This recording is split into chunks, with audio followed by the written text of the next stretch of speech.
Hare Krishna, welcome to Bhagavad Gītā Memorization Group.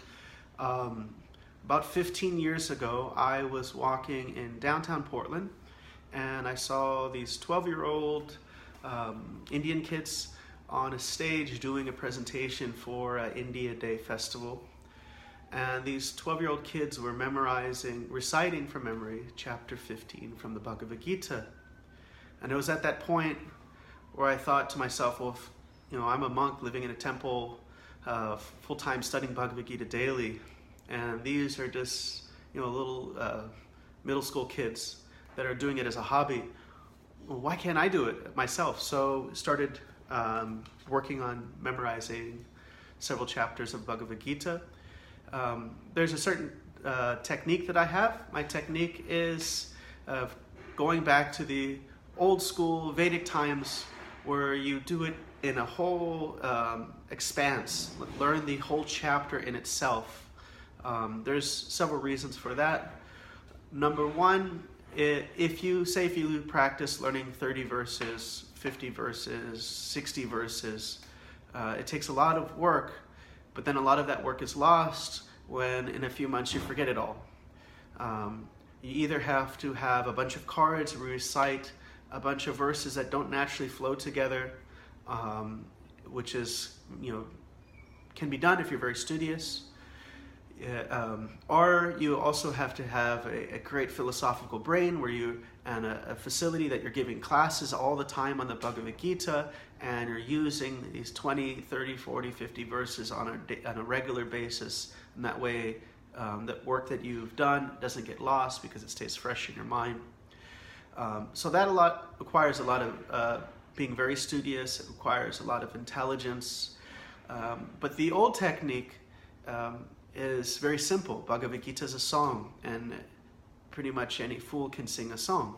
The chapter 15 is 20 verses. It takes about 2 minutes to chant, and once you know it really well. Chapter 9 is 34 verses. It takes about 3.5 minutes. Basically, it's 10 minutes a verse. So some of the things we do is, so if it's done as a full chapter, the verses naturally go together. So they naturally just remind you of what's next. They feed into each other. It's a whole conversation flow. Although each verse of Bhagavad Gītā can be studied by itself, it is naturally part of a greater conversation where there's certain subjects that are discussed. And to understand the conversation flow, there is a really cool book called Bhagavad Gītā in Acronyms by Sutapa Das, a very brilliant brahmachari in London, where he's divided all the chapters of Bhagavad Gītā in acronyms in the sections of the conversation flow. For example, chapter 1 is doubt, D-O-U-B-T. So the beginning it's D for Dhritarashtra and Duryodhana's conversation. Then O is for ominous results. Arjuna begins to see things don't look so wonderful and bright. By this circumstance, he's feeling uncertain. Then comes U for uncertainty. Then he becomes very bewildered, B, as the conversation flows through the first chapter. And then T, he has a turning point. He turns to Krishna and he asks them for assistance. Chapter 2, Gita, he's establishing Krishna as his teacher, his guru. So G, Krishna talks about how you're not the body, that you're soul, I, identity. Then he talks about kind of a lower dharma topic, so subject of two dharmas. He talks about Kshatriya dharma. And then the ends of chapter in talking about, Arjuna asks, what are the characteristics of someone who's self-satisfied, Atmarama? And so in this way, Bhagavad Gītā, it can be easily understood, the conversation flow. So I will give you some materials that you can study. One of the ideas is instead of being a jack of all trades, is to actually be an expert in this one chapter that you're studying. So that means we'll be studying Bhagavad Gītā as it is. We'll be studying Baladev Vidyabhushan's commentary, which Prabhupada very much took inspiration from. Practically, Prabhupada's purports are identical with those of Baladev Vidyabhushan. In the beginning of Bhagavad Gītā, he dedicates his translation of Bhagavad Gītā to Baladev Vidyabhushan, who kindly presented the Govinda Bhashya commentary on Vedanta Sutra. Then we'll take Baladev Vibhushan's disciple, Vishwanath Chakravarti Thakur, his commentary and purport, a book called Sarata Varshini Tika.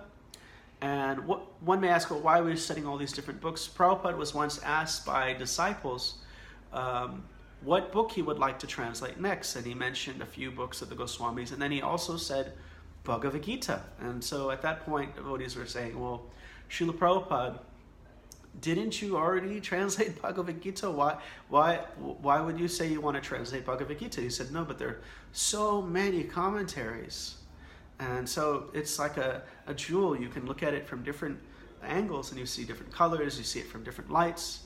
And so also to help with that, there's another book called As They Surrender Unto Me. It's a study guide by Burijan Prabhu. Then also there's the acronym book. And then on top of that, we encourage everybody to listen to the lecture of Srila Prabhupada on that verse that we could find. How many of her lectures you could find on that verse, we'll post that in the group all together. What I was thinking of doing is a verse every 3 days. And so say it is 21 days from now. So verse 1, you know really good because you recited it 7 times. And then verse 7, you're just learning, but you're reciting daily 1, 2, 3, 4, 5, 6, 7.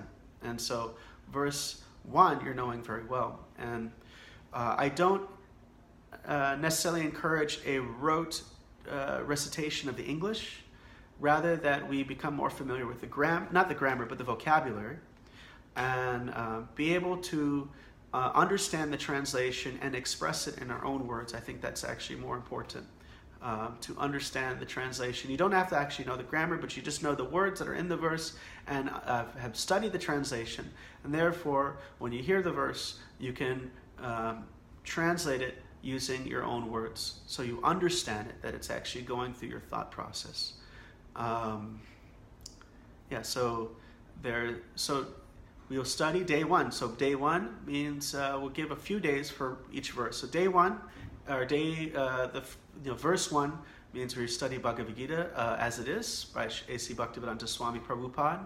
We study his commentaries by the 2 other acharyas in Lord Chaitanya's lineage. We study Burijan Prabhu's study guide and listen to a lecture. So the reading, that's probably not more than 15 minutes reading. And a lecture, that can be done in your free time. That's maybe 30 minutes. And so 45 minutes of work spread over 3 days. And a lecture you can listen to while you drive. And then just practice that day, those 3 days, reciting that verse. And then when you get to day